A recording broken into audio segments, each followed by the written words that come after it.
Hello and welcome to the Happy Homemaker. Today we're going to be making broccoli salad.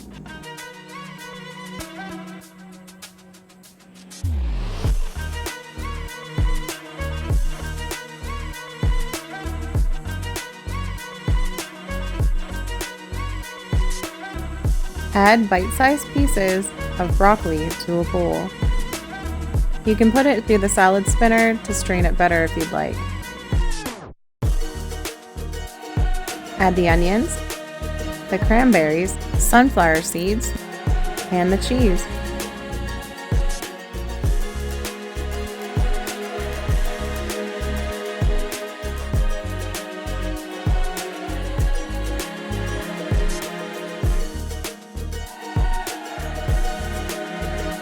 And now set it aside while we make the dressing. In another bowl, add in the mayonnaise. I used homemade mayonnaise, but you can use store-bought as well. Add in your sugar.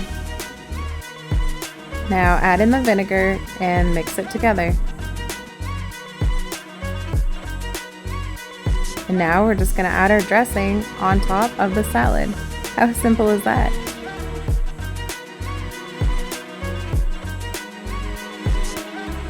Doesn't that look so good? Such an easy recipe to make and so delicious. If you want to see more recipes like this, don't forget to subscribe to the Happy Homemaker. Thanks for watching. Bye!